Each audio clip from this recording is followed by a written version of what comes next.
வணக்கம் NKP nature. இன்றைக்கி சுலபமாக நாட்டுக்கோழி குழம்பு எப்படி வைக்கலான்னு பார்க்கலாங்க. நல்லா முட்டை கோழியாக பார்த்து 3/4 கிலோ எடுத்துருக்கேங்க.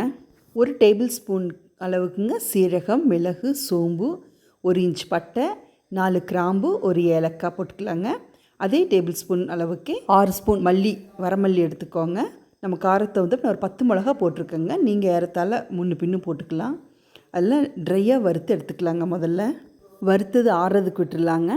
அப்புறம் வடக்கல்ல கொஞ்சம் எண்ணெய் ஊற்றிங்க. சின்ன வெங்காயம், கருவேப்பிலை, அந்த வெங்காயம் வணங்குறதுக்கு கொஞ்சம் உப்பு போட்டோன்னா நல்லா வணங்குங்க. நல்லா பொன்னிறம் மாற வரைக்கும் வணங்குறதுக்கு விட்டுடலாங்க. எப்போவும் நாட்டுக்கோழியெல்லாம் சமைக்கும் போதுங்க மசாலுக்கு அதிகமாக சேர்த்துக்கூடாதுங்க. அந்த கறியோட வாசனை தான் இருக்கணும். நம்ம வறுத்ததெல்லாம் ஆறுறதுக்கு விட்டுடலாங்க. எப்போவும் நான் குக்கரில் கறி வேக வைக்க மாட்டேங்க.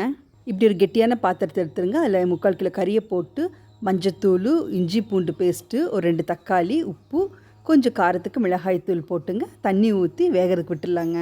முன்பே வறுக்கிறதுக்கு நம்ம மிளகாய் போட்டோங்க, வரமிளகாய். அதனால் இங்கே இதில் வந்து நீங்கள் மிளகாய்த்தூள் அளவாக உங்கள் தேவைக்கேற்ப போட்டுக்கோங்க. கறியோடு சேர்ந்து உப்பு மிளகாய் வெந்தால் கொஞ்சம் நல்லா இருக்கும். அதுக்காக தான்.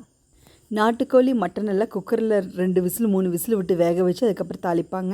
எனக்கு அப்படி பண்ணால் பிடிக்கிறது இல்லைங்க. எனக்கு இந்த மாதிரி தனியாக வேக வச்சா தான் பிடிக்கும். இப்படி பண்ணால் இதோட சுவையும் மனமும் மாறாமல் அப்படியே இருக்குங்க. நம்ம அரைக்கும் போது கொஞ்சம் அது கூட முந்திரி பருப்பு போட்டிங்கன்னா கொஞ்சம் திக்னஸ் கிடைக்குங்க குழம்பு. அதுக்காக தான். தேங்காயெல்லாம் அரைச்சி ஊற்ற வேண்டாம்.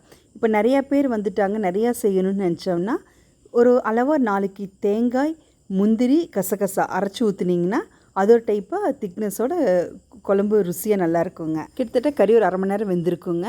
இப்போ நம்ம மிக்சியில் அரைச்சதெல்லாம் அதில் ஊற்றி திரும்ப கொஞ்சம் வேகருக்கு விட்டுடலாங்க. அந்த மசாலாலாம் நல்லா கறியில் இறங்கட்டும். அதுக்கப்புறம் நம்ம தனியாக வடக்கல்ல வச்சு வெங்காயம், மிளகாய் இதெல்லாம் போட்டு தாளித்து கொட்டிடலாங்க. அவரோட அம்மா சமைக்கிற வரைக்கும் பார்த்திங்கன்னா ஒரு நாள் கூட மிக்சியில் அரைச்சது இல்லைங்க. கையிலே தான் ஆட்டுவாங்க. அந்த ருசி இது வரைக்கும் எங்களால் கொண்டு வர முடியலைங்க. இந்த குளிர்காலத்துக்கு சிம்பிளான நாட்டுக்கோழி குழம்பு செஞ்சு பாருங்கள். இந்த வீடியோ பிடிச்சிருந்துச்சுன்னா லைக் பண்ணுங்கள், ஷேர் பண்ணுங்கள், கமெண்ட் பண்ணுங்கள். சப்ஸ்கிரைப் பண்ணாதவங்க சப்ஸ்கிரைப் பண்ணுங்கள். இயன்ற வரை இயற்கையை காப்போம்.